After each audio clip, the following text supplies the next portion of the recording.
اور ایک ایسا آئین جو سارے صوبوں کو ساتھ لے کے چلتا ہے. اس ملک میں جو بھی رہتا ہے، ہر زبان بولنے والا، ہر ذات، ہر کسی کے لیے یہ پاکستان کا 1973 کا آئین ہے. اور ہم سمجھتے ہیں کہ جب تک یہ ملک اس آئین کے تحت چلے گا تب تک عوام کو ان کے حق ملے گا اور یہ ملک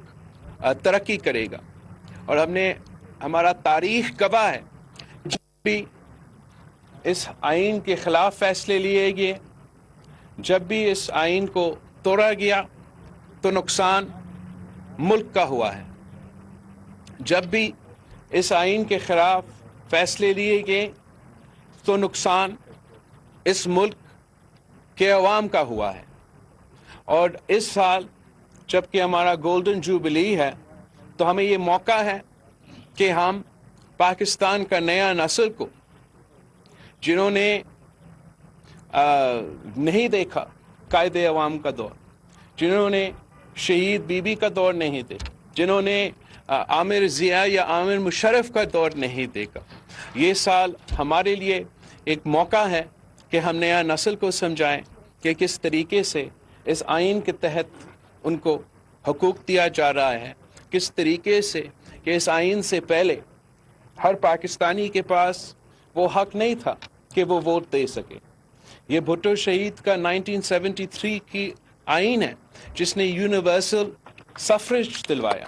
ون مین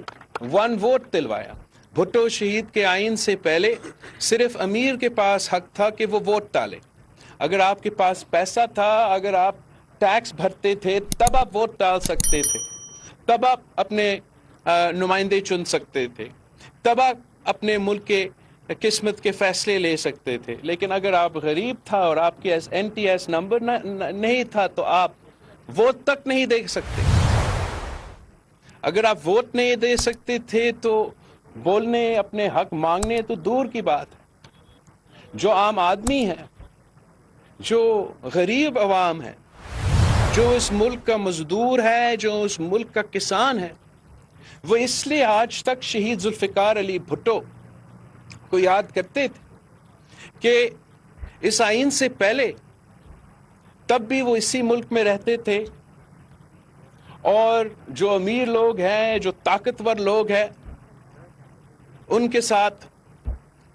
رہنا پڑتا تھا. لیکن اس آئین سے پہلے الیکشنز بھی ہوتے تھے. لیکن قائد عوام کا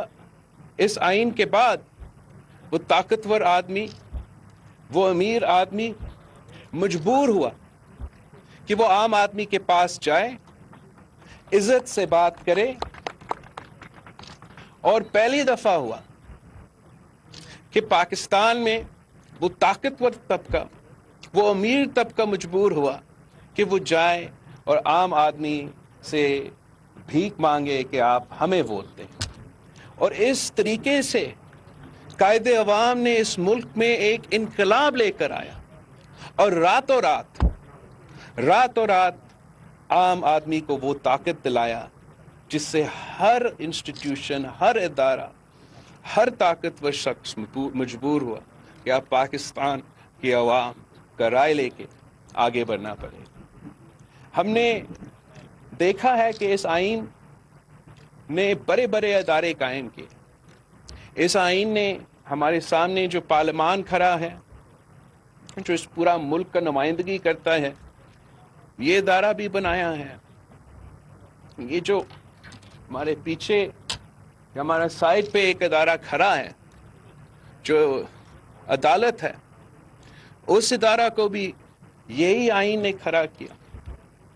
ہمارے جو صوبے ہیں ان میں بھی حکومتیں ہیں،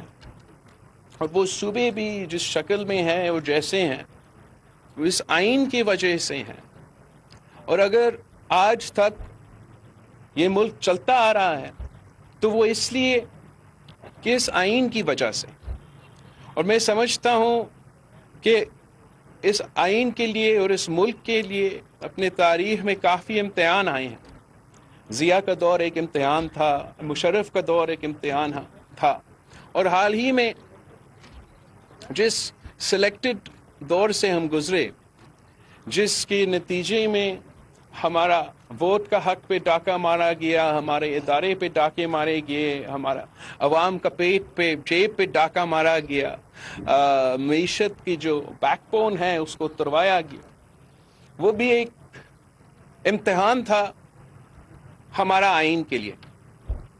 مگر جس وقت سے ہم آج گزر رہے ہیں یہ بھی ایک قسم کے امتحان ہے، اور اگر ہم اس امتحان سے پاس ہو جاتے ہیں